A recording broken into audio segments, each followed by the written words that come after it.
back, but on this lovely lady's channel. I'm Gory B Movie. I'm Danny Knightmare. And we're on the Gory B Movie channel. Hell yeah, we are. I have a thing for both of us on this channel. Oh, well. We do like horror. Yeah. Let's give it up for the queen. Thank you, Dice Rollin'. You're already first, yeah. You've been here. First, yes. Roman. My girl, she's got my back. Yeah, great to see you guys here. Hopefully some more people come in. Because we're going to be talking about the worst. And I don't know about you guys, particularly my other reviewer friends, like Dice can probably relate to this. Sometimes it's a little more fun to talk about things you didn't particularly like than the things you did like. It's kind of fun to dunk on something on occasion. Crapping on things tends to do better on YouTube anyways. Just like, it's kind of sad, but being negative is more popular sometimes. I feel bad when I don't like something that everybody else likes. Then I feel guilty. But when I feel like I'm doing a service, like I'm warning people against something that they will genuinely hate, I feel a little bit better about it. Hey, Martin, good to see you. And Fairpoint Station and Tony Rosa. Oh, hi, Tony. Hell yeah. Dice, thank you. We are going to be talking about a lot of shark movies. Okay, yeah. So let's talk about shark movies here. Hey, Mayor. Let's talk about shark movies. So I've noticed this year I've seen a lot of cheap shark movies. And, I'm proud to say that on Letterboxd, I have more shark movies on my killer sharks list than any other Letterboxer. I keep track of this shit because I watch most of these movies. And they're garbage. And I don't get it because zombie movies I get. I get indie, low-budget zombie movies. It's so easy to do some zombie makeup and make an indie low-budget zombie film. Slasher makes sense too. A slasher makes sense too, but shark movies, the best shark movie of all time, Jaws, was so expensive and it was so stressful to make that Steven Spielberg still has panic attacks about it. Why would you make a low-budget shark movie? It's not going to be good. It won't be good. I don't know why I'm doing this accent. I don't even know what country this accent is from, and I apologize now. I am not from around here. That's my accent. Yeah, but sharks. Ben Graham, 100% agree. Why? Why do I keep watching them? Oh. So, last night, we went and saw Jaws. Amazing. We took Lulz. He'd seen the movie before, but he hadn't seen it since he was a lot younger. And he's never seen it in theaters. Hell, I don't think we've seen it in theaters. So, and I have it on 4K. It was still, like, a lot of people are like, oh, I have it on 4K. I know my mom was like, I have it on 4K, but the theater experience is completely different. One, seeing it with other people. Two, that big sound, that big screen. It was really a different experience. Yeah. Anyways, great. Lulz jumped a bunch of times. That was a great, proud moment for me to watch him, really probably have that memory forever now. He had a friend with him, and they both loved it. But before we saw Jaws, we watched Great White. Oh, fuck me. And after we saw Jaws, you made us watch Sharks of the Corn. So this was an Oreo of crap and with a good filling of Jaws. Did I make you? Yeah, you put it on. When we didn't even agree to watching it. You just put it on. I feel like our guests wanted to see it. Anyways, it was an Oreo of shit sharks with Jaws in the middle. Thankfully for that cream filling, because it still holds up in the theaters. So let's talk about... You know what? I'm not going to even talk about Sharks of the Corn right now. You mentioned Great White. Let's start with Great White, because we just saw Great White the other day. Great White is actually getting a theatrical release in the United States here very, very soon. Oh, is it?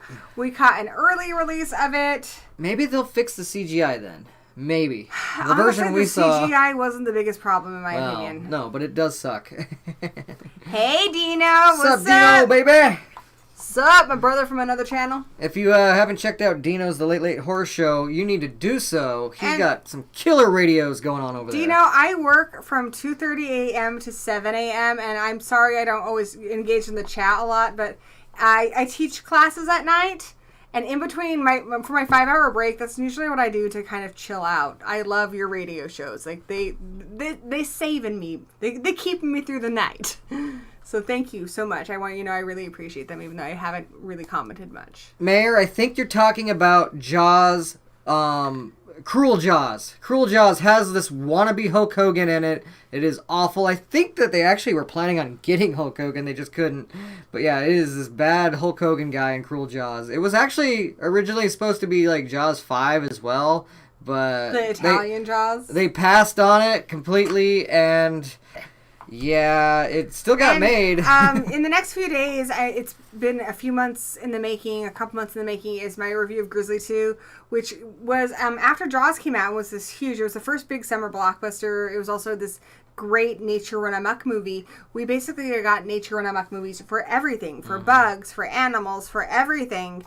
And some of them were great and some of them weren't so much. And Grizzly 2 is one of the ones that was not so great. So I have a whole half hour talking about that shit canoodle. It didn't do for bears what Jaws did for sharks. Shut up, Dan. Let's talk about Great White. Alright, Great White is pretty boring. That's about all most I have to say with it. I'm disappointed because I saw the trailers and I thought, okay, I've been surprised by a few shark movies. I thought The Shallows was pretty good. I thought 48 Meters Down was pretty good. I thought it might be kind of in that league, and it's from Australia, and I tend to enjoy a lot of films that come out of Australia. Mm-hmm. They do pretty well with horror. They seem to get it.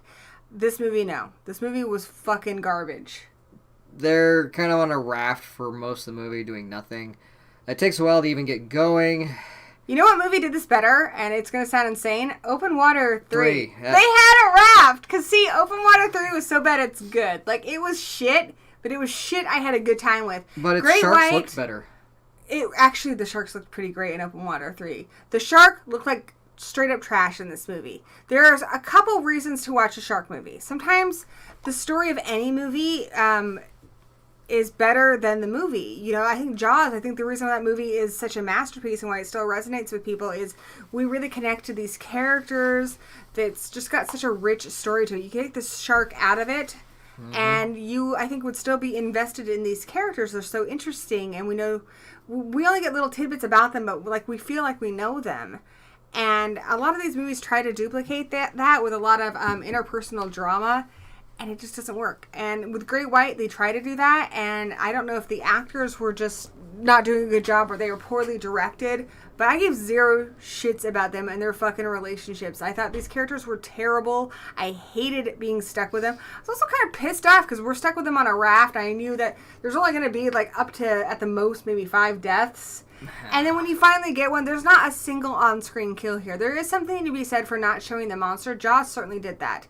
But then you see Quint, eaten on screen. Yeah. You see a lot of stuff as the movie progresses. You see more and more on screen. You see actually quite a bit of carnage towards the end of the movie. And Great White, not once. The only kill that is kind of on screen is obscured because you don't see the shark underwater. Whereas in Jaws, you see a lot of the shark underwater. They actually, in addition to having the animatronic shark, they shot a lot of real life sharks underwater. Yeah. And I think Jaws always looks the creepiest when you just kind of see from above, in the sky view, and you just see him under the water kind of gliding by. I think that's when he looks the best. But in this, the only on-screen kills you get are the sharks, and they're alright, but I wanted to see some human get munched up, and I didn't. And I think with shark movies or zombie movies or anything that's oversaturated in the horror market, you need to have a gimmick. You need to have what sets you apart from every other fucking shark movie out there. Because I've seen every kind of shark movie, and Great White offers you nothing. They're stranded on a raft. I've also seen ones where they've been stranded on a boat, or ones, I honestly think Open Water was really good, where they're just stranded in the water. But this one really gives you nothing. And I'm not 100% sure why these two Great Whites are so aggressive. There's nothing about it. They're not even that big. Bruce was huge. So he just ate and did what he wanted. But they're pretty normal-sized Great Whites. Smile, you son of a bitch! They're somehow more vindictive and angrier than usual. I don't know. Whatever. They attack... Mom complimented your shirts. Mom, I actually got this one for Michael's wedding, but it looks better on him, so he gets it. It's got mermaids, too. Yeah, it does. Actually, I think it's Sharknades. He brings you in with the mermaid tail, yeah, and then he bites you with his shark head. So, yeah, Great White was a huge miss. I was going to say something else about it, and I think I've just lost my train of thought. Tony says he wants a nature run amok about otters. Break They're on so through pure. the otter slide. Break on through to the otter slide. Break on through. Yes. So, yeah, I think, you need something, and Great White doesn't offer you anything. A lot of the ones that have been really good offer you something, compelling performances, a unique situation. Great White, the performances are shit. The kills are shit. The story is shit. It's not even so bad it's good. It's just painfully mediocre. Yeah, like, I've seen way worse, but I've seen a lot better, and it's just, why? Yeah, it just feels like a waste of the time. A lot of people are talking about 47 Meters Down Uncaged, and I thought that was a bad movie, but it was still fun. It was better than this. It was bad fun. 47 Meters Down 2, those sharks looked a little better. It was still more entertaining. Open Water 3 looked better sharks and more entertaining. Those are not great movies, but better than Uncaged this. was mostly fun just because they made some really ridiculous fucking situations, and there's some funny kills in it. Oh, yeah. Well, she falls back in, and the two sharks Yeah, get her. there's some funny kills in it. You know, it's so ridiculous that it's funny, but Great White is just so painfully mediocre. You don't see anybody get gobbled up. You see them get pulled away, and there's some blood, but 2 days ago, and I'm already struggling with a lot of that movie. Like, struggling to remember a lot of that movie. Yeah, there's nothing really happens for most of it. So, there's that. Let's segue into another shark movie I watched. So, the worst movie I've seen this year. The absolute worst, bar none, atrocity. Now, if you guys follow me on Letterboxd, I try to be fair. I review movies based on a combination of my personal enjoyment of the movie, because I think that's valuable, as well as, the technical aspects. I try to find a happy medium in between being enjoyable and being, a technically good movie. I think a movie can be technically perfect and still not be great if it's not enjoyable. I think a movie also needs to be enjoyable, and I really work hard to find that balance. So I saw Virus Shark. All right, so we're going to capitalize on the cheap shark movies, right? Because there's Exorcist Shark, there's all these other shark movies, right? But now we got to throw in the coronavirus. Where I was going with that is, if you follow me on Letterboxd, there's only 5 movies I've rated half a star. I'm pretty fucking fair. Virus Shark is on that list. It's that fucking bad. They made this clearly in the pandemic at a high school that's supposed to be like this C-Lab 2021. It's supposed to be in a submarine. No, they're in a sub-base. Sub-base. Like C-Lab, yes. a C-Lab. But it's clearly just a high school, and I feel like it's a bunch of teachers who are bored since they have nothing to do with their school. There's clearly windows and sunlight, but they're supposedly in the bottom of the ocean. They, show parts where, the sharks are somehow underwater emerge, but then they show the top, and they're just at the pool at the high school. It's horrible. The production value of this is horrible. And again, normally I'm not just shitting on movies just because they don't have a budget. It takes a lot of work to get any kind of movie made, but the acting, completely fucking incompetent. The story, I'm struggling here to follow this shit. And you would think it would lean into that so bad it's good, because it's a stupid concept. Some Corona's parts do. Sharks. Some parts and a couple parts of it do, but it goes into some weird places. It tries to be dark in places. It does not work. It feels like a bunch of high school teachers got quarantined within their high school, and they're like, what the fuck are we going to do for the next 8 months or so while we're stuck here? I know, let's make a fucking shark movie, because why not? The vice principal's like, I call Rambo, and he's like, he puts on a bandana, and he's got this fake looking gun, and he's rocketing around like he's Rambo. It is on my list of 6 worst movies I have seen of all time. Not even of this fucking year. It is one of the worst fucking movies I've seen of all time. It took me 3 tries to get through this. I fell asleep the first time, and the second time I'm just like, fuck, I had to take a break. It's painfully boring. There's some stupid CGI sharks and stuff, but it's not ever funny or so bad it's good. It's just shit. It is just so much shit. And Virus Shark, guys. So much shit. If the shark bites you, you'll become a corona zombie, so they stole that from Full Moon, but... Yeah, the mayor wants to know if it was a Full Moon movie. And, no, it's not. Hey, Sandy Absolute. I don't recognize you around the gory hole, but welcome. I hope we see more of you. Yeah. It's Cheers, a Sandy. pretty small channel, so we're a pretty tight group around these parts. So, welcome. That was my phone. But... yeah, so there's, coronavirus, and it leaks to the surface and whatnot. It's bad. There's some parts that made me really laugh, but most of it was like, can we fast forward through some of this shit? I really like Fairpoint's joke about not having Jonathan Brandis in it. Dude, I fucking remember Sequest. I see you. Yeah. I see you, man. You know what's up. Now let's talk about another one, which is right on my list. It's right above Virus Shark. It's the last movie I watched. The difference is... this was fun in places.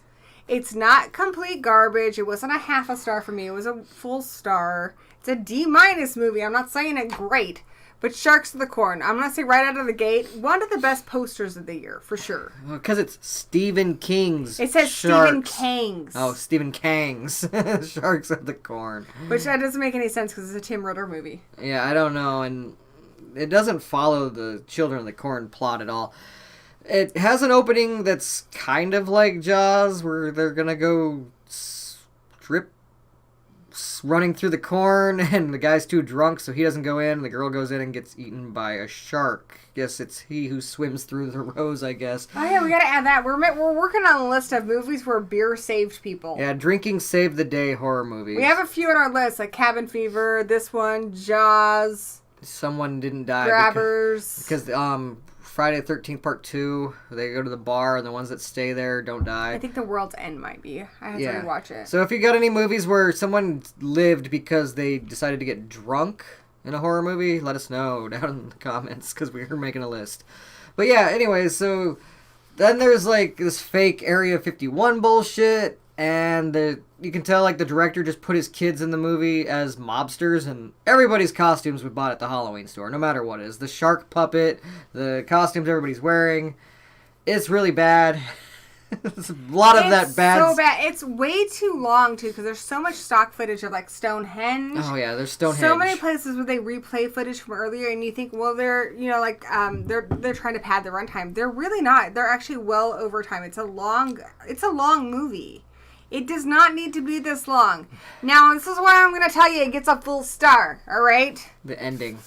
The fucking third act, man. Okay, there's a guy in there. What did he play? Like a preacher? Oh yeah, and he's like a Sasquatch, and he's like... He has some funny line delivery. He's not afraid of the camera. The third like most act, people. I'm not going to spoil it for you, but it has a swerve where it includes a monster that's not a shark, and I thought that was really funny because I like dumb shit. Yeah. Sometimes I just like to watch garbage. It kind of pulls a Mother's Day at that part. A little bit reminded me of Mother's Day, so if you guys are familiar, I think you might be able to know what we're talking about. 2.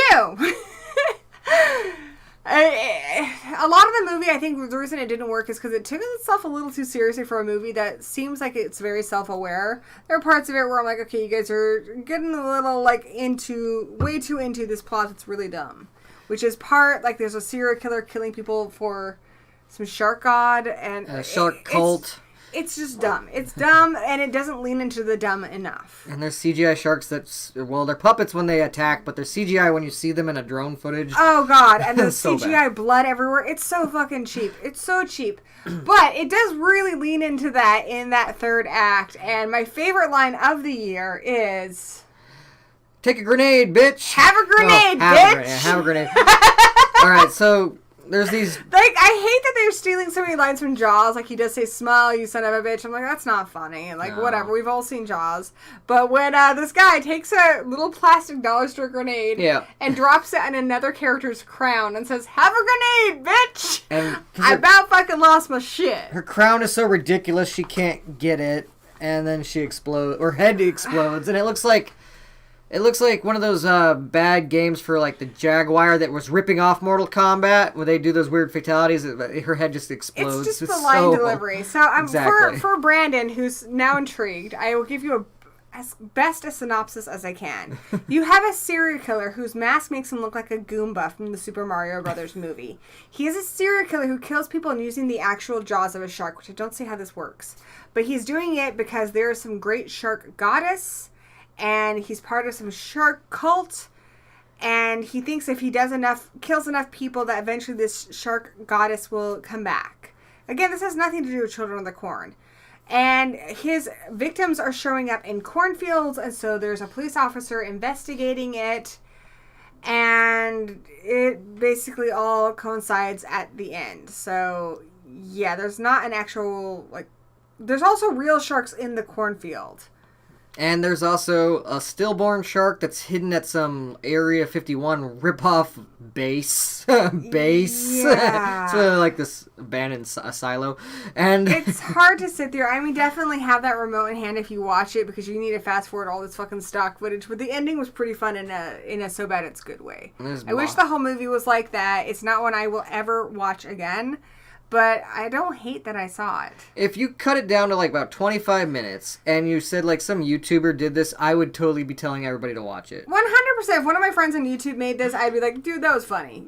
But cut it down a little bit. I mean, that's the problem with some indie movies is your big budget movies, unfortunately, they get a lot of producer meddling where they're like, cut this, cut this, cut this. You need time. You need to market this. And sometimes that meddling really fucks with the movie.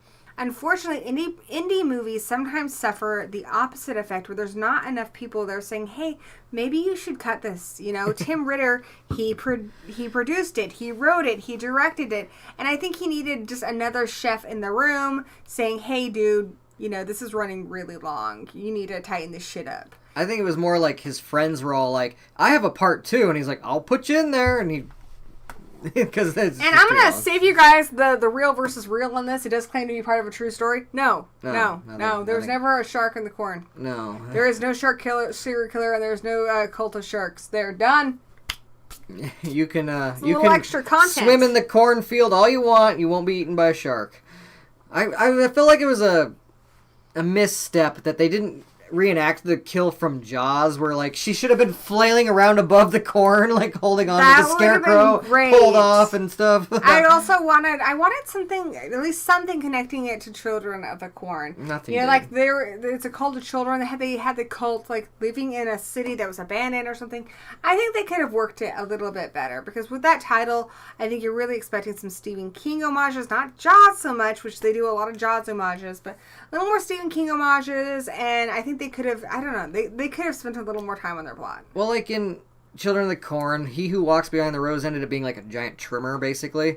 They could have just had it be a giant shark. Yeah, what if it was a shark? Like, yeah, that's all it could have been. Just somebody brainstorming with Tim Ritter here. I think you got a spark of genius. You need some buddies to help you. Like, you know, help like water and grow that genius into something that people want to watch. Anthropomorphic Fiend, I will give you some corn swimming lessons anytime. Just make sure you got something that covers your cornhole, because it gets deep in there sometimes. And on that fucking note.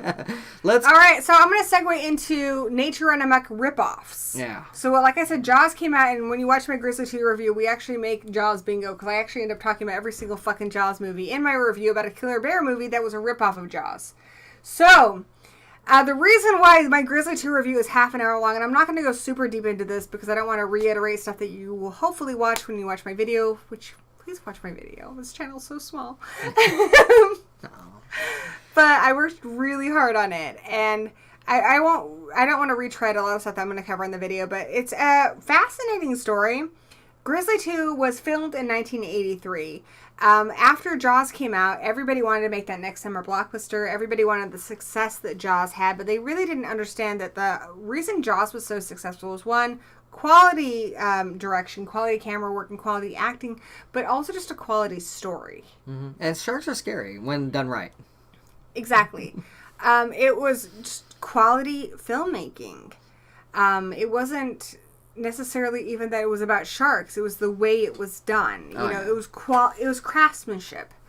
And so you can't just make any other movie about a killer animal and have that same level of success. Yeah. You know, there's a level of craftsmanship in Jaws that we don't see in these low-budget shark movies. It was a great jumping off point for Steven Spielberg. I mean, he'd done a couple movies before that, Duel and stuff, but this has made him the most sought-off director at the time. Like, people really sought out to get... At 27 years old. Yeah, they really went after him. So, Grizzly came out, and Grizzly was one that it's unique in that it was panned by critics. Critics thought it was garbage. I think it's fun. It's got some great kills in it. Some great kills. I think Grizzly is a lot of fun. And that movie was made on next to nothing, and despite the negative reviews, it scored big at the box office. It made so much money. It was the most successful independent movie until Halloween came out in 1978. So this movie was a big deal. So they had to make a sequel, and they made Grizzly 2, which the premise is so delightful. A grizzly bear attacks a concert. Sign me the fuck up. And this movie was an urban legend for years. I've heard about this movie for so long. This movie that has George Clooney and Laura Dern and Charlie Sheen in it. Yeah, right? A grizzly attacks a concert. I'm like, where the fuck is this movie? Because I need it now. I need it in my eyes.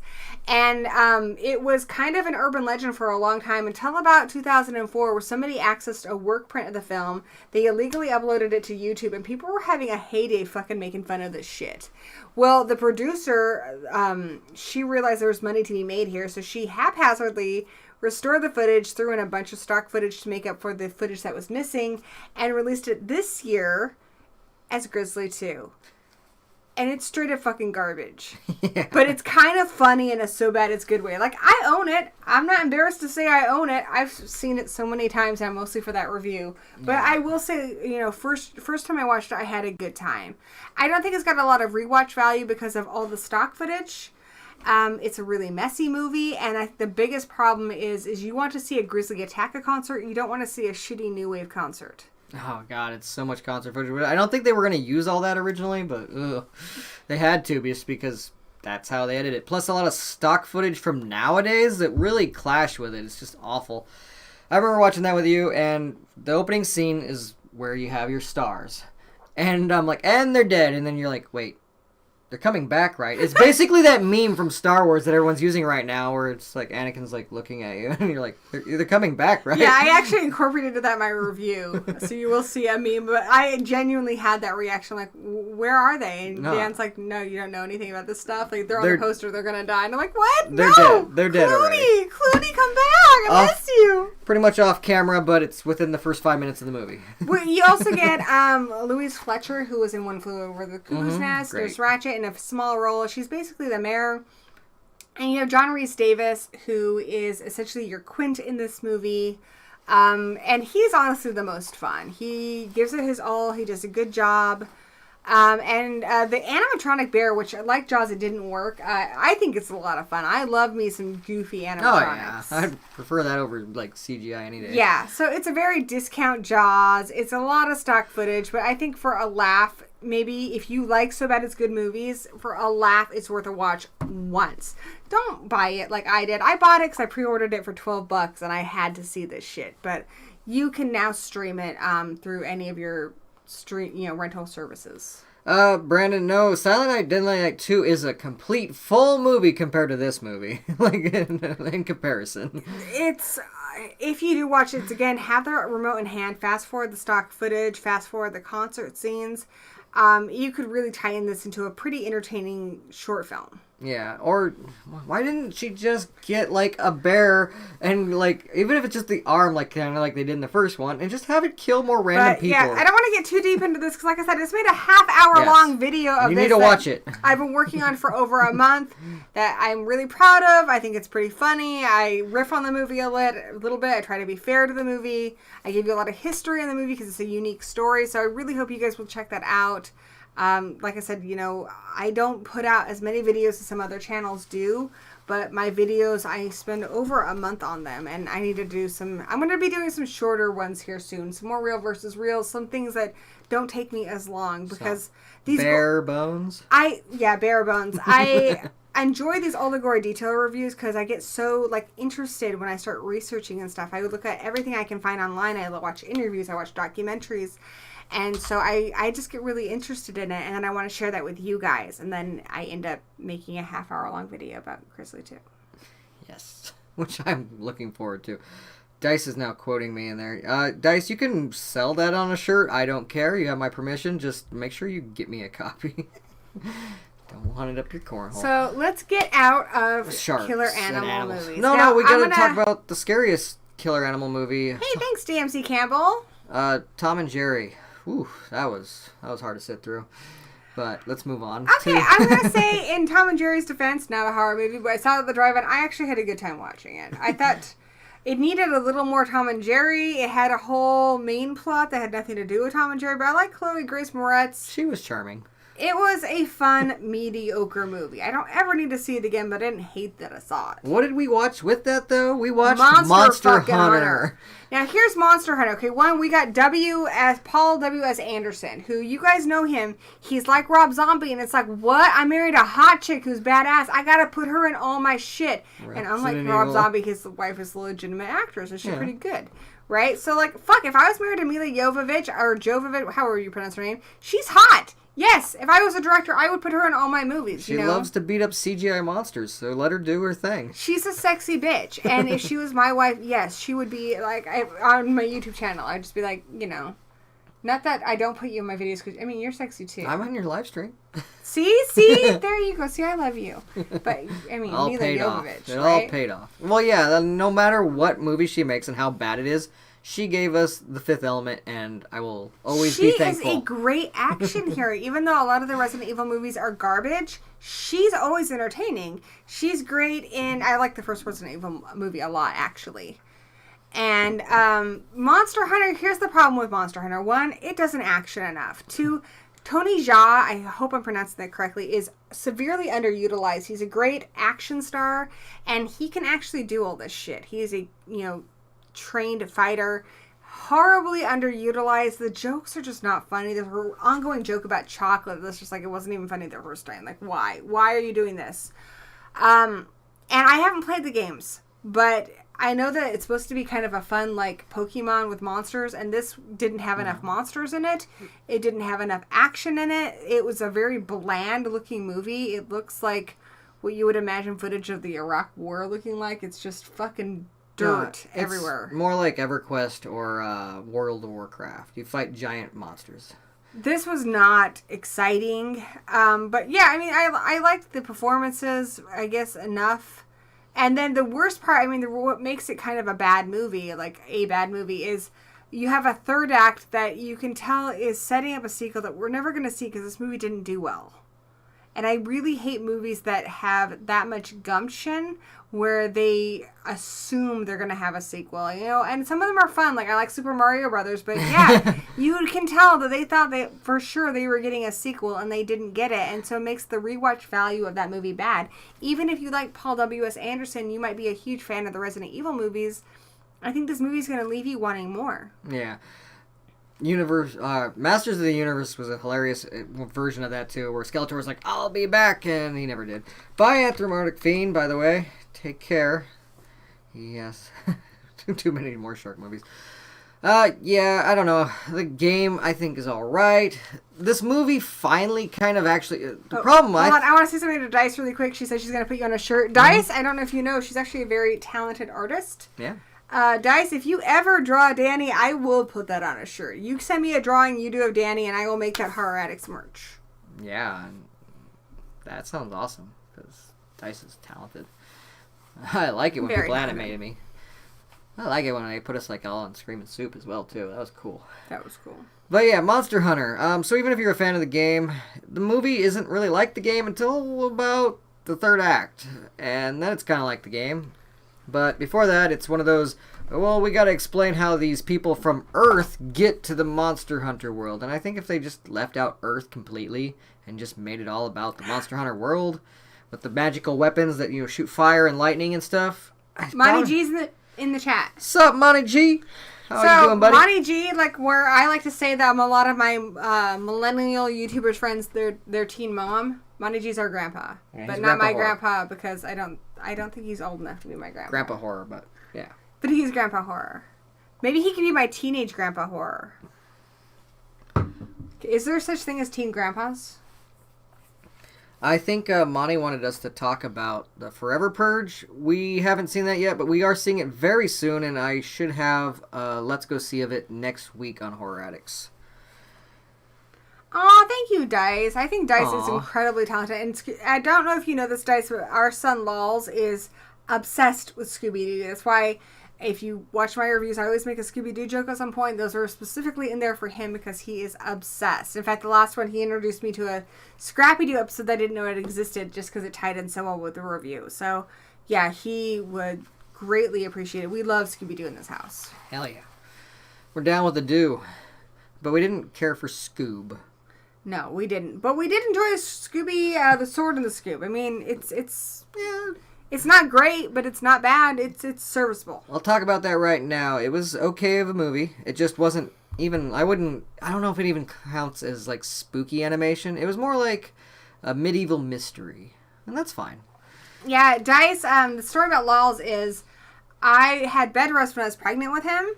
And the movie I got that was new was Monsters Unleashed. And I couldn't get up to change the movie, so I just watched that over and over again. And when he was born, after he was born, he's like 2 months old. He sat through that movie all the way through, and he had never sat through a movie before. And as he got older, he kept watching that movie, and then he watched other Scooby-Doo movies, and then he got into the show. So he has seen every Scooby-Doo series, every Scooby-Doo movie. He is obsessed, and he's just a lexicon of Scooby information. In fact, he's 16 now, and he's one of the contributors to the Scooby-Doopedia. So yeah, he knows his shit. And he is one of the youngest. He is the youngest panelist that Crypticon Seattle has ever had at a horror convention, and he went mostly because he wanted to meet Matthew Lillard, and he got to, and that was a great moment. Oh, good to know. Ben Grimm says Meet the Blacks 2 didn't live up to expectations. You know, I actually didn't think the first one was that bad. I thought it was funny. But good to know what you thought of it, because I tend to trust your opinion. I am going to see it still, just because. No, I liked Meet the Blacks because it was a funny take on The Purge, and I was down for that comedy version of The Purge. But yeah, I love Monsters Unleashed, guys. I think it's a great film. Now I want to mention, because let us know in the chat if there's a movie you saw this year that was total fucking garbage. Yeah. That either is so bad it's good, or you think people need to be warned against it, like a public service announcement. And we will definitely shout you out, and we will definitely mention those movies for you. My mom, Nettie, we watched it on her birthday. I'm British. I moved here from England as a child.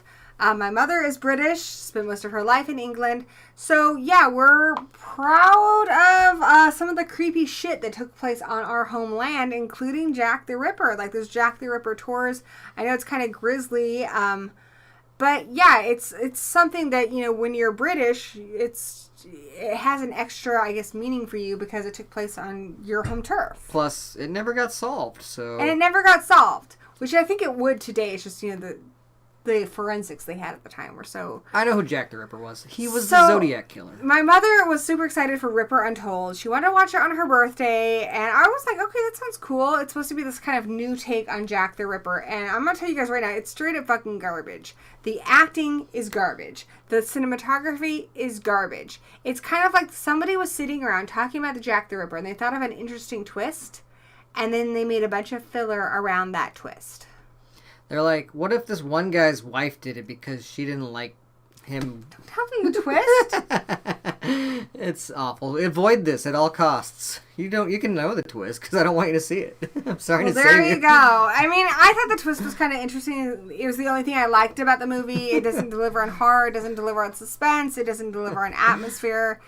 It's garbage. Even for like a TV movie, this is bad. And so for everything I've mentioned, I'm telling you guys straight up, like, I fully expect you guys to share these opinions. I think these will be popular opinions. I think Sharks of the Corn will be a so bad it's good, but not infamous like Troll 2. I think most of you might kind of enjoy Grizzly 2 as a so bad it's good. I think you will hate Virus Shark, and I think you will hate Ripper Untold. If you watch any of these... And I think you will hate... I think you will find Great White to be horribly mediocre. Even the ones we think that are funny, you probably want that remote so you can fast forward some shit.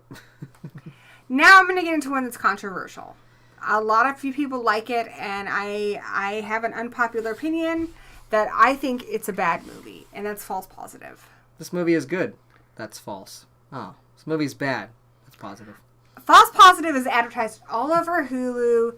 Everyone's talking about it. You've got some big names in there, and yeah, I like Pierce Brosnan too. He's not good in this. They're giving you very soap opera performances, like, the ho-ho-ho villain. And essentially what this movie is about is a woman and her husband are trying to have a baby, and they do the in vitro fertilization thing, the test tube baby thing where you take the guy's sperm and the lady's egg, you put it all together, and you put the lime and the coconut, and you put it in the uterus. That's how they do it. Anyway, Pierce Brosnan says, "Ta-da, you're pregnant." And then this guy, Pierce Brosnan, is a miracle doctor, and he's able to help people get pregnant who are really struggling. And she starts to suspect that people are not being entirely honest with her. Beginning with when she finds out she's pregnant. When she does get pregnant, she's pregnant with twins, and she has a girl and a boy. And even though the boy has... 2 boys and 1 girl. It's 3 babies. Oh, it's, yeah. Twin boys and a girl. Yeah, she has 3 babies. She's pregnant with triplets. And they say you can save the boys or you can save the girl. And she really wants to have a daughter because she lost her mom. And even though the girl has the lower chance of survival, that's who she's chosen. And then she starts to doubt everybody around her. And yes, there is a precedent for this. When you find out the twist at the end, that's actually happened in reality. But the movie tonally is fucked. It's trying very hard throughout most of it to be Rosemary's Baby. It's trying to duplicate a lot of the cinematography, but it looks like a child wearing their parents' shoes. It looks ridiculous. It's not good. The script is garbage. Somebody actually says, in all seriousness, I trained myself not to have a gag reflex when they get gagged with the probe that you use to do ultrasounds. In all seriousness, you're supposed to take this seriously. It's complete and total fucking garbage that a lot of people have, praised, and I don't know what you guys are seeing in it. I read interviews with the director thinking maybe I'm just not seeing this right, and it's written and directed by a guy who, he's one of those guys who is saying, well, I felt like this aspect of being a woman wasn't represented enough. Sweetheart, if you want women's voices heard, shut up. Give women a microphone. Don't try to tell our stories for us. Okay, you don't fucking know what it's like to be pregnant.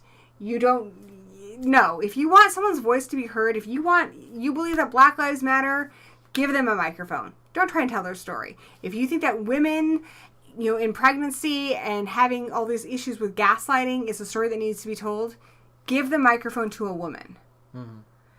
Because it feels, it's interesting that it's called false positive because it feels false.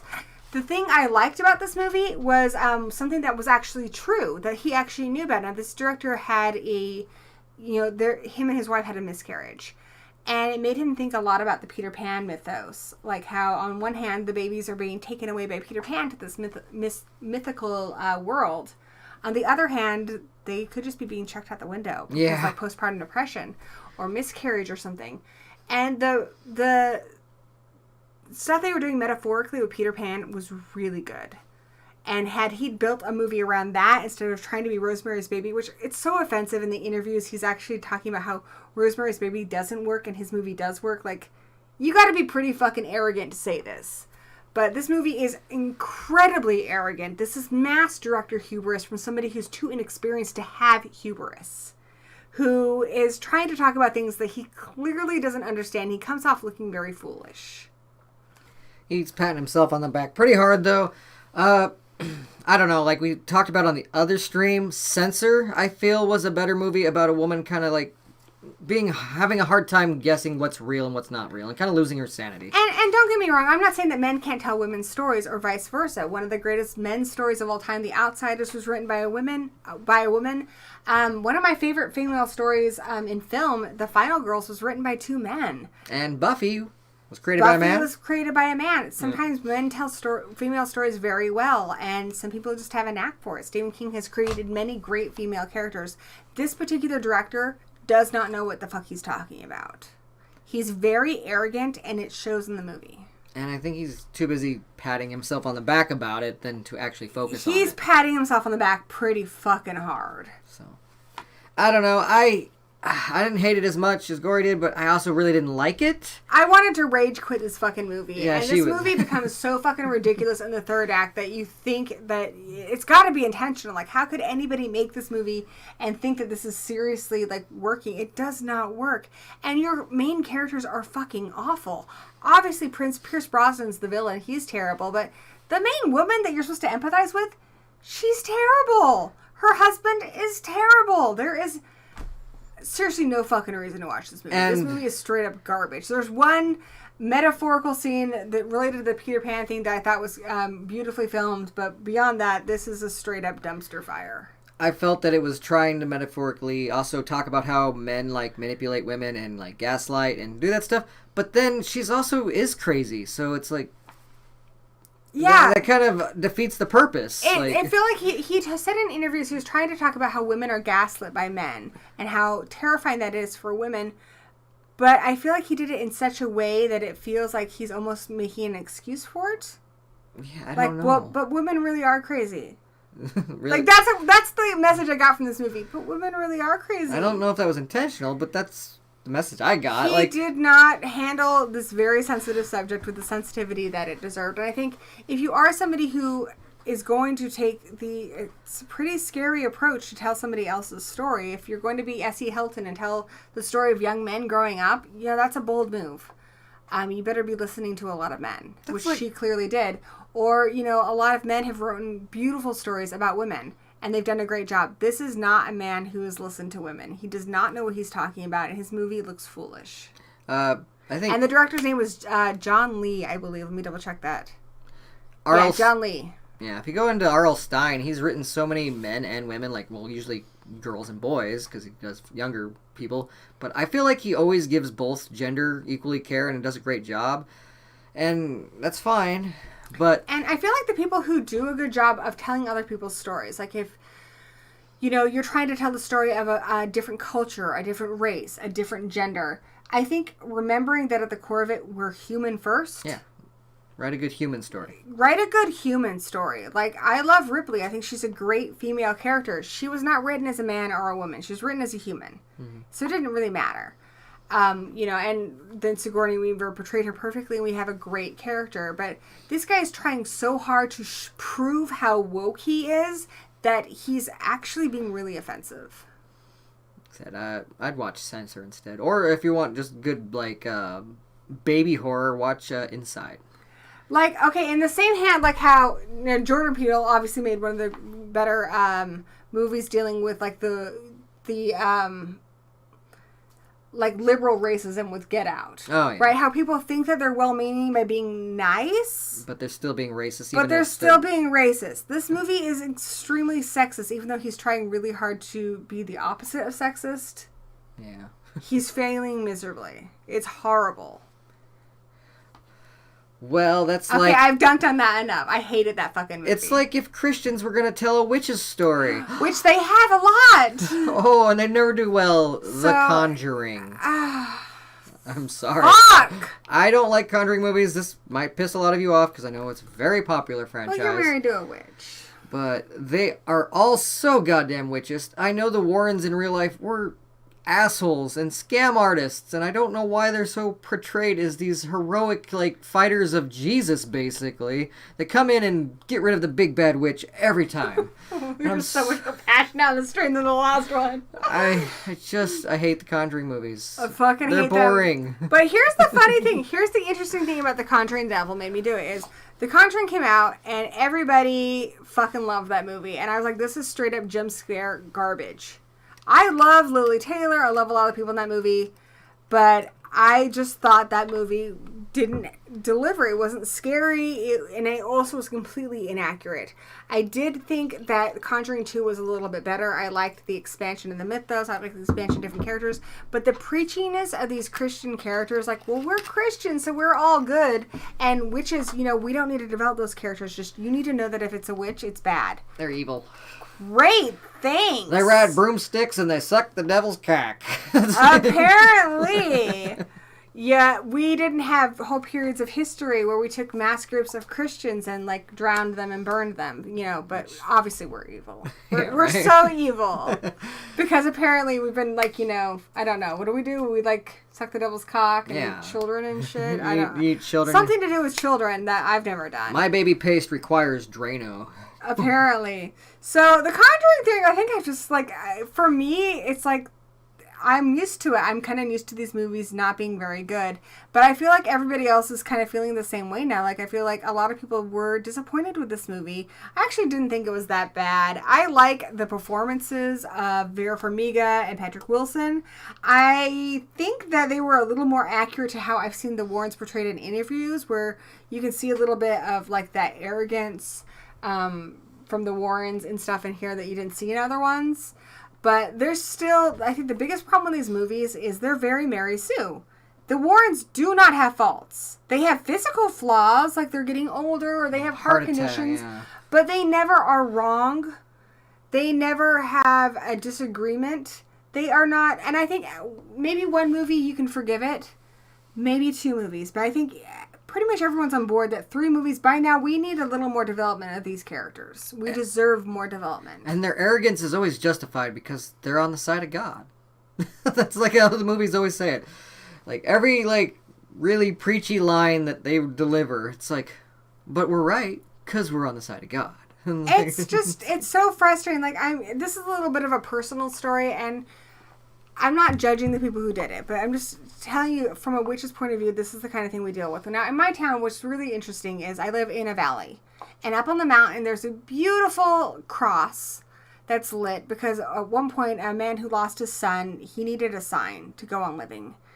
And he barely made it through, and he thought, I'm going to make that sign for somebody else. I'm going to put a cross in the hill. So maybe somebody who's down on their luck will see that. And as a witch, I can see that, that as beautiful because we're pretty open to other religions. But I know if I did that and I put a pentacle up on that hill, it would be torn down immediately. Oh, yeah. My religion, is accepting as we apparently are in this new age, is not accepted by people. And in a movie, all you have to do is say that the villain is a witch. And you don't need to develop that character. You don't need to explain why, because people just accept that. People in movies, like, people know that it's terrible to make jokes about a lot of horrible areas of history. There's some areas of history that are really awful, and I think they make us embarrassed to be humans. Well, there's a lot of propaganda, especially from back in the day, that really, like, dehumanized minorities and such. One thing that still kind of gets away with it, Hollywood will still say that Hollywood witch, Yeah, but what's upsetting is the Burning Times isn't a movie thing. I don't care if you want to say, well, Gory, it's different because these are witches with powers and stuff. They're not like you, who's a real practicing witch. But the Burning Times were real. It was a period of time when people who were not even witches were killed in horrible fucking ways for many, many, many, many, many years across many, many different countries. And I've seen so many movies that poke fun at this and use this for humor. One of the worst, I think, is I Married a Witch, which is considered a classic. If they made those same jokes about other tragedies like the Holocaust, people would understand how tasteless it is. It's so tasteless. Yeah.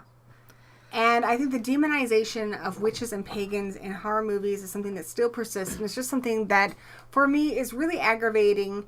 And even in movies that are not super offensive, is at best eye-rolling. Yeah. And I personally think you can almost make a joke if done right about anything. But I do think that it's wrong that everybody's like, oh, well, that's funny, but still. But other stuff, like, they'll get offended by. Like, don't get offended by either things. For my fellow pagans, there's a few movies that are kind of on my radar right now that I want to see. There's a few witch movies that have come out. I'm curious to see where Fear Street goes, because we're going to actually get the origin of Sarah Fear, who's the witch they talk about. Mm-hmm. And I'm anticipating a swerve. I haven't seen it yet, but I think we're going to find out that she's not as evil as the legend portrays her to be. Just because of the way these movies have been portraying people, and because they are actually pretty inclusive. Yeah. I don't think they're going to go with the easy, but she's a witch, she's evil. I don't think so. I'm hoping I'm right. I think I'm right. Goods are There's bad. a movie called Dark Spell that looks really cheesy, but I want to see it, where a woman basically doesn't want her husband to leave her, so she casts a love spell on him. And if you're a practitioner of the craft, you know that you do not do spells on people that interfere with their free will, and that will backfire on your ass. And it backfires on her to where he becomes really, really frightening. I think it looks cheesy, but it looks like my kind of cheesy. And another movie that isn't supposed to be very good, but I'm curious to see it, is Witch Hunt. It's about, like, what if the Salem witch trials happened in modern day, the modern day world, and, like, what would we be doing to protect people? Like, I'm a practicing witch, so, like, if I was being hunted down for a witch trial, like, what would happen? So I'm curious to see that. I'm curious to see what they do with it, even though I know that the reviews have not been very good. But I'm coming at this from a different perspective, as an actual practicing witch. So maybe I will see something in it that wasn't appreciated by a lot of critics. Fair point. Unfortunately, indeed, buddy. What? Oh, being a minority is always dangerous. And far as religions go, paganism is very dangerous. It shouldn't be, but I mean, the way the world views it. I haven't seen The Reckoning. I believe The Reckoning, isn't that by Neil Marshall? I might be wrong here, but that is one that's on my list. I also want to mention something that Monty reviewed early on. So I watched, I want to see The Stylist really bad, because I loved that short film, but I haven't seen it yet. And absolutely, if there's a movie you guys have seen that you want to warn us about, we'll probably still see it. But, let us know, because there's a lot of things that are on my watch list that I haven't seen yet. And some things, I know other people didn't enjoy them, but I think maybe they will appeal to me because it might be something that, I might appreciate more. Sometimes I like things that other people don't like. And sometimes I just like things that are garbage, but they're my kind of garbage. There was a movie that was garbage. In a way, I loved it. In a way, I hated it. Mortal Kombat. What they did to Goro was just fucking wrong. Take it away, Danny. Rant, my love. I've had my rants. I've had my soapbox long enough. Sub-Zero and Scorpion, they did great. Kano, surprisingly, was quite funny and charming and stole most of the movie. But what they did with Cole, and honestly, Cole didn't bother me at first. But then he got the stupidest powers ever. He killed Goro, which the whole Goro scene seemed like it was straight out of the Friday the 13th video game. Where, like, they're in a farm and he's trying to escape and he smashes their car. But it was awful. And Raiden's a dick because he could have saved everybody a long time ago. But he's like, I'll wait till the very end. So Mortal Kombat, yeah, you disappointed. Not all of you. But I thought it was pretty mediocre. My biggest complaint with Mortal Kombat is they clearly hired for the fighting ability over the acting ability. Not that these weren't great actors, but what is impressive about these unique individuals is that they are very skilled fighters. Yeah. And whomever edited this movie did them a disservice because they edit it like you would edit a fucking Liam Neeson movie. Yeah. Liam Neeson is an old fucking man. It takes 18 cuts to show him jumping a fence in Taken 3. Mm-hmm. These are talented fighters. You do not need to cut it like that. You don't need to keep cutting and switching camera angles. Yeah. It's more impressive to be like, look, they're actually fucking doing it. They should have taken editing cues from old martial arts movies like Bruce Lee and Jackie Chan movies, because they wanted you to know that they didn't put a lot of cuts in there because they wanted you to know that they were actually doing this. These people can actually do this. The editor made it look phony with numerous cuts. Netflix's Daredevil had great long shots. Old Boy in the hallway, when he fights them all off in the hallway, there's like no cuts. That kind of stuff is what they should have focused on, but yeah, they chopped the shit out of it for some weird reason. And here's the other thing that pisses me off. I've had some people counter me and be like, but Gory, the fights were good, and I agree, some of the fights were entertaining. But they're like, what did you expect from it? Here's what I expect. I expect them to go to Mortal Kombat. Where was the fucking Mortal Kombat tournament? It was a prequel to setting up the Mortal Kombat tournament. The movie's called Mortal Kombat tournament. The movie's called Mortal Kombat, not... There might be one in the future. Maybe. I think, there probably will be. Honestly, the first scene where they set up Scorpion and Sub-Zero is really cool. I liked, instead of introducing Cole, which even people who like this movie don't think Cole's interesting. I think following Scorpion's character, like bringing him back, like maybe like a Spawn type character, would have been more interesting than all the bullshit with Cole, who took up too much screen time. Also, give Kano more screen time, because that guy was hilarious. Yeah, there's so many characters in Mortal Kombat. Why did they need to make a brand new one who was pretty plain and boring for the most part? Because it didn't bother me too much. But then he started killing people that I liked, and he just kind of started like, oh, I'll take over as team leader because reasons? And I'm like, no. Shut up. And as Brandon and Monty have mentioned in the chat, where the fuck was Johnny Cage? Before you introduce new characters that I give zero fucks about, like, what's his face, Cole, you could have easily done that with Johnny Cage. You could have had Johnny Cage, he's doing all this shit in the movies, and, maybe he's playing it safe, and, he's not working as hard as he needs to. We're kind of doing the Cole's storyline with Johnny Cage. Johnny Cage could have been that character. Yeah, I mean, and then you could have had more fun with, like, the conflict between him and Sonya Blade, because we all know they get together and they have Cassie Cage. Yeah. I think if you played those games and you follow the storyline, because there is a rich universe in those games, we know a lot about these characters already, and we want to see the characters that we love. We don't want a new character. And then the characters that we do love, we want represented accurately. And yeah, I think they did a decent job with Jax and Sonya Blade. And Kano's a little more likable than maybe he should be, but I loved it. I was here for it. But I thought they did Melina a disservice. She is my favorite Mortal Kombat character. She was not throwaway villain they killed off. Natara, I don't care that they did that too, but whatever. Goro, though, like, Goro and Melina, like, you've done them dirty. They need more time. And I think, ultimately, any filmmaker, like, that's the problem with Sharks of the Corn. You have to ask yourself, why are people going to see this? People are going to see a movie called Sharks of the Corn because it's so bad it's good. Lean into that and make a so bad it's good movie. Don't go too long. Don't overstay your welcome. with Mortal Kombat, why are people going to see this? Because of nostalgia? Because they want to see fights? Because they want to have fun? Yeah. You know, even if you didn't like that original, like, 90s movie. Oh, that was hilarious. That fucking soundtrack was killer. I love fucking that Immortals, that is still my number one workout song. Yes, yeah. He can attest to it. That is my workout song. I just play that song and I just, like, do a whole bunch of, like, little kicks and shit in my kitchen. That's my everybody workout. Does. We all do it. But, I mean... Even though it wasn't a great movie, even though it's dated, even though the effects are dated, that movie was fun. And from a movie based on a video game, all I really expect is for it to be fun. And unfortunately, this Mortal Kombat new one, I think it took itself entirely too seriously to be all that much fun. And they kind of hinted that, like, Kano, even though he dies, that he'll probably come back. So it was all pointless. Like, because death is just another portal or whatever bullshit. So and I didn't see why they needed to level up and get powers and shit. But then I could have been okay with it if they just had fun with it, because it's such a stupid concept. But they didn't have fun with it. They could have made it fun. They could have done it. What is going on with this weird hair on my forehead? All right, there we go. I don't know, but I need a haircut. You look handsome. So I noticed that you didn't really like fried berry that much. No. It was a trip. It's a trip I don't need to take again. So, we're big Joe Bob's the Last Drive-In fans. And Fried Berry is a little indie film from South Africa, which I love seeing films from parts of the world that I don't often see films from. I think the only South African film that really stands out to me that I enjoyed was Chappie.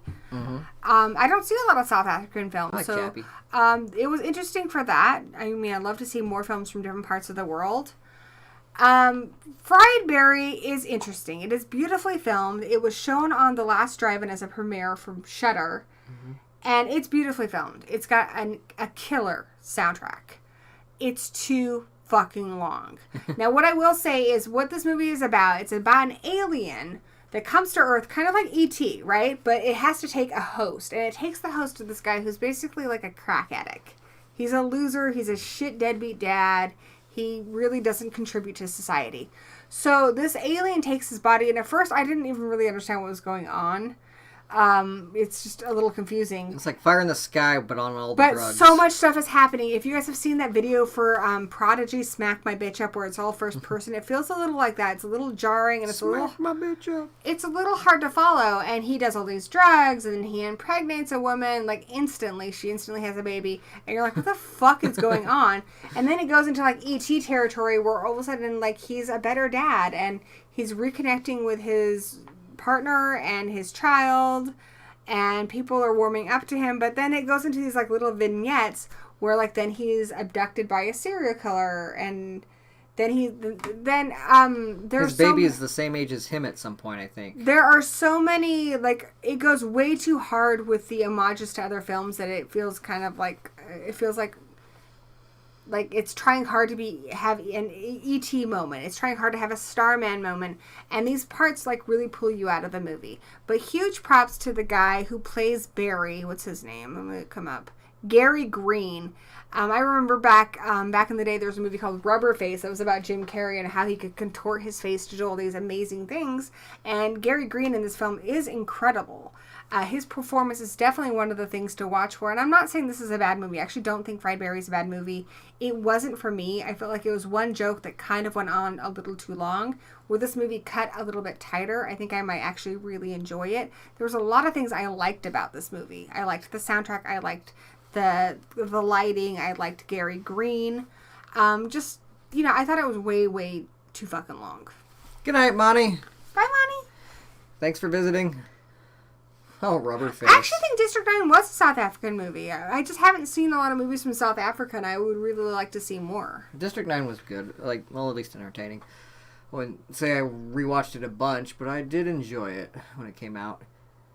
Rubber Face, mentioned that. I'm ranting so much in the stream. Well, that's the whole point of this. We're talking about the worst. I feel guilty now. Jim Carrey wasn't even the main character of Rubber Face. I know, right? But they, marketed him. Like how they did in Grizzly 2, where they're like, check it out, George Clooney. Yeah. You're not going to get a lot of Clooney. Okay, so Army of the Dead wasn't that bad by any means. But it talked about it on the Best of stream. It wasn't also that good. It was somewhere in the middle. I wanted more from my Zack Snyder horror zombie movie because he did a great job doing Dawn of the Dead remake. So I wanted a little more. I felt Army of the Dead. There's this beginning scene where you see all these people, like, the main characters, they're saving people, right? And they're getting them into the safe zone. But meanwhile, like, they're building a wall to keep the zombies out, and they got Gotta build the wall! They got these, train fucking, box cars. And this one lady has this, she showed her save this girl earlier, and she's getting through, and she pushes the girl into the safe zone, but then zombies bite her, and then the girl runs back to her and hugs her, they get crushed by the boxcars, and they're not in the same. I feel like that opening scene sums up the whole movie. It almost felt like it was... It's kind of a downer of a film. It's a fun movie that's a huge downer in reality, and... It's way too long. I think that's what we talked about a little bit on the other stream, and that's my problem too. It was way too goddamn long. It's a Snyder cut for fucking Army of the Dead here, apparently. And it's all for naught. There are fun moments. I'm not saying it's really the worst, but I felt like, I wanted to like it a little bit more. So that's why I'm talking about it now. I think with tighter editing, it's kind of how I feel about a lot of Stephen King books. Like, if you read his earlier books where he had editors who were, like, on his ass, like, dude, that's too fucking long. Cut 100 pages and you've got yourself a good book. Now he's Stephen fucking King. He can publish his grocery list and it would be a bestseller. He doesn't really have anybody like making him, double check himself. And so a lot of his books that have been released in the last 10 years are very bloated. And they're still great, but they would be even better if they were trimmed down. And Zack Snyder, I know everyone's sad. I'm sad that, he had such a tragedy in his life. He lost his daughter. Yeah. Everybody missed him because he makes really fun movies. And, everybody was like, dude, bring us the Snyder cut. We don't care if it's 4 hours long. But I think when it came to Army of the Dead, that nobody was willing to tell him, hey, you need to trim this down. Just a little bit. And we had... Tig from the Sarah Silverman show, but she wasn't really in it, but they edited her over, so it came off weird. It was like Superman's mustache bullshit. I was excited to see Tig, and I'm like, why isn't she very good in this? She seems off.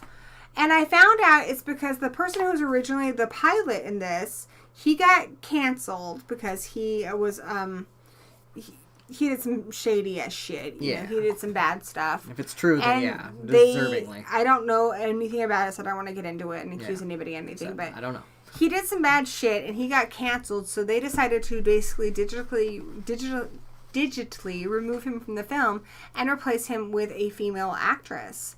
And I tend to love... I feel bad. I can't remember her name. I call her Tig because that's how she was Tig in the Sarah Silverman show. But I've seen her in other things too. I really enjoy her. But they put her in digitally, so all the scenes she's in, she's not reacting to anybody. She's not on the set. And that's why she's kind of off. They already filmed everything else. Like, they kind of edited her in last... Fairpoint Station, that might be why it's all blurry. It's because of that kind of stuff. That's why, like, Superman's mustache was always weird in the Justice League movie. Because they added it, like, they covered it up later. Oh, the reason why, actually, that's not correct. But, the reason... No. What he's talking about with the movie being all blurry. So, Zack Snyder spent actually a lot of money on this. He tends to like to do his movies on actual film. And he wanted this movie done on film, but in a special way. And that's why you have all your lens flares and stuff. And that's why it's a little blurry. He thought with the movie being like Las Vegas and stuff, he didn't want it to be super crisp. So he chose a particular film that would give it kind of that blurriness because he thought it would soften up the movie. Okay. And I thought it was disorienting too because I have a 4K TV. I'm used to things even that were not filmed in 4K. I'm used to them being really crisp. Yeah. And I thought, is this just is Netflix overloaded or something? If I watched it on Netflix, I thought maybe too many. Sometimes your Netflix will get kind of crappy looking if it's a busy hour or something. And no, I found out that he intentionally filmed that way, and I have to agree. I think it was kind of a good choice. I didn't think it really added anything to the movie artistically, and considering how much work and money he put into it, I don't think it benefited the movie at all. I mean, I guess props for trying to go somewhere with it, but I don't think it paid off. And there is a prequel, what's it called? I'm going to find out for you guys really quick. There is a prequel, but it's not entirely a prequel it's called Army of Thieves. There's a prequel to Army of the Dead coming out called Army of Thieves. And the guy who's the safecracker that looks a little like Anthony Michael Hall from Breakfast Club, it's a prequel about him. And it might touch on a little bit of the origins of the virus and stuff, but it's mostly about him. I mean, I'm down. I like Zack Snyder. I'm one of the very few people who loved Sucker Punch. So I like Sucker Punch. I'm always down to see his movies. I'm always down to give it a chance. I really like him as a filmmaker. I just thought that this movie was a little bloated. But I think you have a really solid movie in there if you cut at least 30 minutes out of this. Oh, yeah. Like I said, I just wanted to like it a little bit more is all. But it's not bad. It's in the middle. That's why we're talking about it on both streams. I felt like it felt in the middle. Just like how, you have Night of the Living Dead, and then Return of the Living Dead is kind of a spiritually in kind of that same universe. Like, they certainly talk about Night of the Living Dead a lot. Yeah. I was really hoping that this would tie more to Dawn of the Dead, because I love that remake. I remember I saw it at the theater. I loved it when I saw it. It's a movie I actually watched more than the original. I'm not saying it's better than the original, but it is, for me, more enjoyable than the original by Romero. I love that remake so much. And I was really hoping that this would be at least kind of a spiritually linked to it, but the way they do the zombies in it, it doesn't really fit that universe. Maybe not. It does have both Richard Cheeses in both of them. But yeah, Richard Cheese is in both of them, and I thought if you did a couple tweaks here and there, then if you wanted to, you could see them happening in the same universe. Yeah. I mean, it's not as good as his first Dawn of the Dead, but then again, it's way better than the World War Z, so it's a pretty good zombie movie that just I feel like could have been a little bit better. That's all. Yeah, like one of the biggest things is, Brandon mentions the tiger, the zombie tiger, in the Romero movies, and definitely Zack Snyder's Dawn of the Dead. They have no interest in animals, and there are no zombie animals. Yeah. And that was very, very CGI, like, blatantly so. I don't know, I thought it was fine. Yeah. I prefer a little practical. So. And also, was she his queen because what she died wearing, or did she become his queen after that? I think she was a showgirl. But the showgirls were wearing different clothes. Honestly, for me, I mentioned this on the Best of stream. It's definitely middle of the road for me. I would recommend it. I would recommend Army of the Dead, flaws and everything. I think it was good. I don't think it deserves to be on this stream. I just wanted to talk about both. But it's definitely one of those ones where if you guys told me you hated it, I'd be like, I 100% understand where you're coming from. Mm-hmm. I liked it, but I didn't love it. It's right in the middle of the list, so I just wanted to bring it up. Another movie that I think most people are on the same page on, it's more of a thriller than a horror, but The Woman in the Window. Oh, yeah? One of the movies I think is a damn near fucking perfect movie is Gone Girl. I fucking love that movie. But Gone Girl's awesome. Whenever a movie really breaks new ground, you get so many copycats. Like, one of the funniest ones I thought this year is, I think, Get Out is a perfect movie. There's a movie this year called Get In. Mm-hmm. And I haven't seen it yet, but I'm just like, oh, honey. Oh, honey, what are you doing here? So after Gone Girl, we had a lot of these, murder mysteries where they're trying to give you kind of a swerve. What was it, the one on the train? Girl on a Train. Yeah, Drunk Detective, as Laws would call it. Yeah, and it's not as good as Gone Girl. That one was at least kind of funny, though. But The Woman in the Window is kind of playing off the success of Gone Girl still. It's playing with Rear Window. A woman essentially sees a woman that she's befriended across the street killed, and she's agoraphobic, so she watches out her windows a lot, and she is convinced she witnessed a murder, but then she's told that the woman that she thinks is killed was not killed, and it doesn't really work very well. The story is terrible. Gone Girl was our... Amy Adams, though, always delivers. She's incredible. Gone Girl was our third review on Horror Addicts. Even though it was back when we did Windows Movie Maker, you should still go check that out. Also, what was the Amazing Amy? Yes. That was the name of the book, right? That was we Law's, did that too. Yeah, you read it in Law's first video, his debut video. Yeah, Reaper's Horror, Gone Girl was the one with Affleck. I just think it was an incredible movie. It's a definite 5-star movie for me. Yeah, it was great, and it also had killer soundtrack by Nine Inch Nails or Trent Reznor and Doogie Howser. It had, Neil Patrick Harris in it, amazing performances, just a unique, cool storyline. It really did a great job of capturing the book, but still doing its own thing. It's so good. Oh, yeah. So, like I said, it's one of our really old reviews, but you should check it out anyways on Horror Addicts. On Horror Addicts. Yes. And if you guys are here from Horror Addicts, you know, like, this is the channel. I make videos, you know. Make sure you subscribe. Hit that subscribe button because it's a little tiny baby channel. So. And it could use some more subscribers and some more watch time. You haven't pressed like yet, please do. So, yeah, absolutely. If you guys were wrapping it up here, if there's something that you saw this year that you thought was total freaking garbage and you want to warn us about it, let me know. I'm going to pull up my list of movies that are on my watch list, and that's kind of how I'm going to wrap this thing up. I saw Campbell mention The Craft Legacy. That was last year, but yeah, well, I can see why you didn't like that. It was I can see not why. good, but I guess just because there are so few, like... I'm glad it told its own story, if anything. There were things I liked about it. I mean, I own it. I admit it. I own it. Mm-hmm. But, I mean, there's just so few witch movies that are not freaking witchist. Yeah. That, the pickings is slim. It's nice when they're the protagonists. It wasn't as bad. Like, I thought it was going to be terrible. It was not as bad as I thought it was going to be. Okay, so here are some movies on my watch list. Some of them have been released. Some of them not yet. Reaper's Heart is warning us about Werewolf Island. I saw Reaper's Heart mention this a few times, so I'm just not putting that on my watch list at all. I thought they were just like making their own movie with that. XY says Black Summer is terrible. Oh. Also not on my watch list, so I'm feeling pretty good so far. I really want to see Things Heard and Seen. Okay, good to know for Point Station, because that's when I was thinking about watching, even though I've heard it's not very good.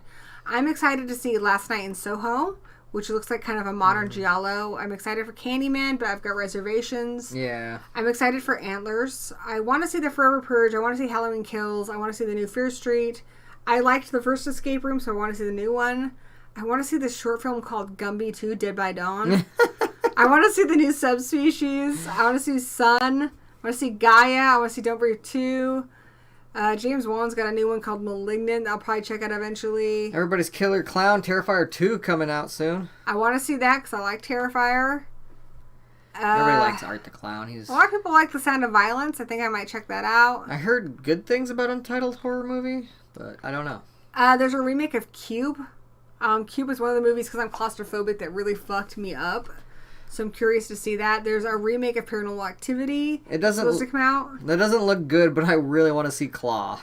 I'm going to watch that soon. The one where they fight a killer like Velociraptor. Yeah. I'm not a huge Jeepers Creepers fan, but it's with a new director and they're going to reboot it. Thank God. That looks interesting. There's a movie that's actually a documentary called Sam and Mike Make a Zombie Movie, and I really liked One Cut of the Dead. Yeah. It looks kind of like that. It's these two boys, you know, both of them have Down syndrome. Both of them are people who are kind of counted out as far as being able to do anything, and they make a zombie movie. I think it sounds really sweet. Look forward to seeing it. There's the Suicide Forest Village by Takashi Shimizu, who's a great Japanese director. I really want to see that. The First Omen is a prequel to The Omen, which is one of my favorite movies of all time. I want to see that. An Unquiet Grave looks good. I'm a little nervous about it, but they got a remake of Slumber Party Massacre coming out. I want to see. I like that the Cool Spot from 7-Up is getting a lot of work. He's in Red Dot, he's in Diner with the Leatherface, and in Profile. I mean, he's just in the posters, but I'm just glad he's getting work. They're remaking Urban Legend, and I love Urban Legend, so I might check that out. One I'm really looking forward to, actually, I meant to talk to you about this earlier, was Black Friday. Bruce Campbell is coming back into B-movie greatness. I really want to see this. You got Devon Sawa, who's also going to be in the new Chucky series that comes out this fall. Michael J. White. Bruce Campbell. Just a lot of cool people in this movie that looks like it's going to be ridiculous. And who better to work in I'm assuming he plays somebody who works there, like in a S-Mart type place than Bruce Campbell. Exactly. Looking forward to the Evil Dead video game. Have you guys seen Caveat on Shudder? Because that looks fucking creepy. I kind of want to see that. I do want to see that. I want to see Come True. I want to see A Ghost Waits. I want to see Honeydew. I really want to see Old. I don't know about Girl Next, but we will watch it. I'll watch it. Guys, let me know. Is Profile a horror movie? It looked kind of like it might be from the trailers. That's on my list. Separation, Funeral Home, The Retreat, The Stylist, Vicious Fun. I want to see Medusa just because it looks like my kind of garbage. Medusa does look like garbage. And My Heart Can't Beat Unless You Tell It to. So those are a lot of the movies I'm kind of looking forward to. If you guys have seen them, kind of emo band wrote that? My Heart Can't Beat. I also want to see Devil Breaks Behind the Eyes, and I've heard In the Earth and the Unholy are garbage, but I kind of have to see them for myself. Plus, the sequel to the hit book Are You My Mother comes You Are Not My Mother. Oh, shit. And there's a movie called Let the Wrong One In that has nothing to do with Let the Right One In. That sounds, what? That sounds kind of garbage, but I kind of have to see it. There's a movie called Agnes that's got one of the gals from Castle in it. There's a Resident Evil reboot I want to see. There's the Resident Evil series that just hit Netflix. Just hit it. I haven't watched it yet. Let me know if you've seen it and is it good. I liked the new Godzilla cartoon. It was way complicated, but I did enjoy it. But yeah, let me know about the Resident Evil series. I want to see this movie called Blood Red Sky, where it's kind of like that movie Flight Plan. Like, there's hijackers on this plane, and she wants to protect her kid, but you find out that she's a vampire. Like, that just sounds ridiculous, and I kind of am here for it. Tired of all these motherfucking vampires on this motherfucking plane. Yeah, and you James Wan fans, like I mentioned, Malignant's coming out this fall. There's a movie called Sound of Violence that I think sounds pretty good. I want to see. So is Cube going to be a sequel or a remake? It's a reboot. Okay. Well, I liked the original Cube. And I want to see The Deep House and Tentacles. So, I don't know. Have you guys seen any of these movies? I'll look at the chat now. Come True, Candyman. Sup, Arkham Knight Is Rider? Tony Hawk making an appearance in the new Candyman? Click on it. Let's see if he's credited. Let's take a look. I know he's not Candyman. Who's Candyman?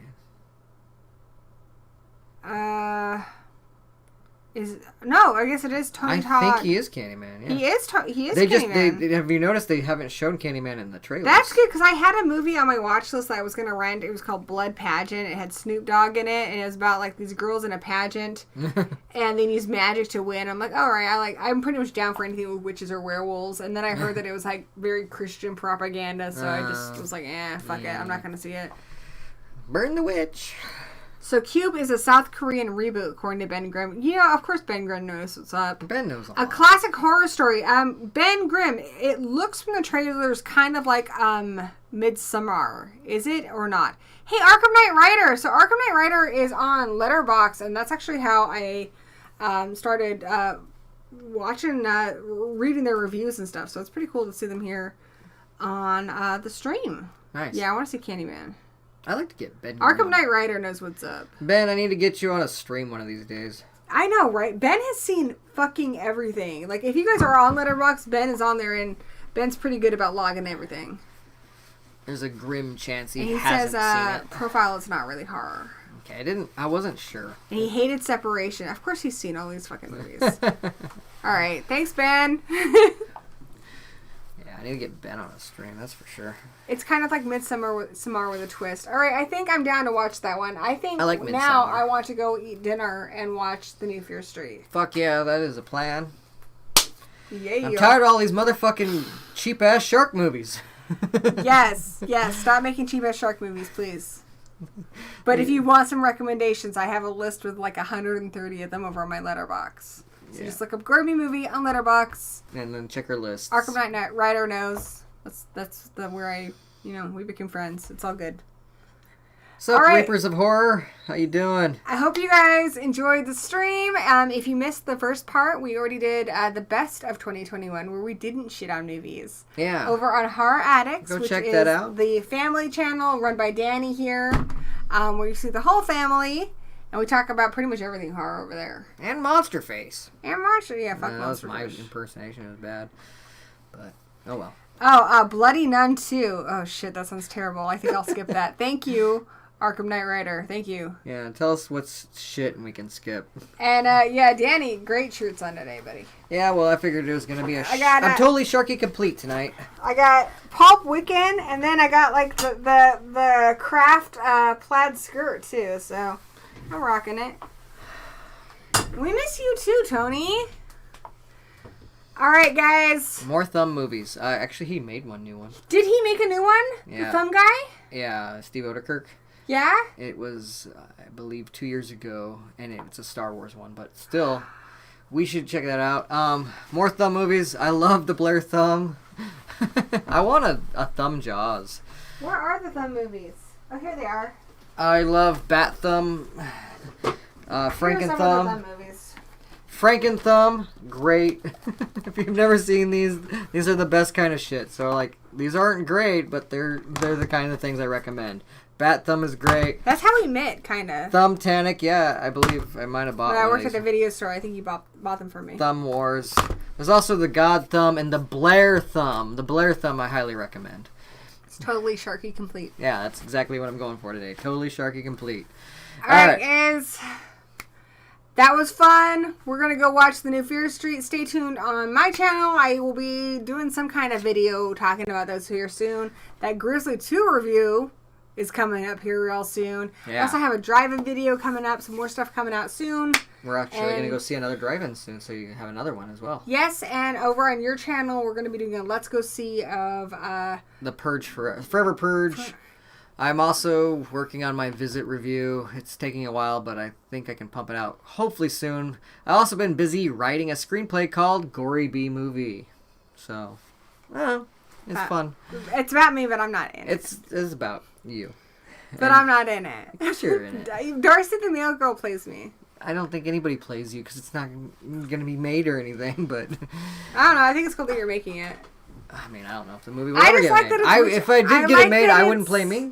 I like that it's witch positive. It's very witch positive. But he does have a joke about that in there, don't you?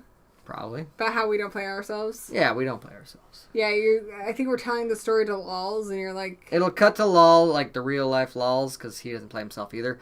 And then he'll be like, so why do you guys always sound so, like, you make yourself sound extra sexy and stuff? You're telling me this story, it's weird. And we're like, we are extra sexy. Shut up. It's our story. And then it'll go back. That's what... We're sexy as I want our own joke. stories.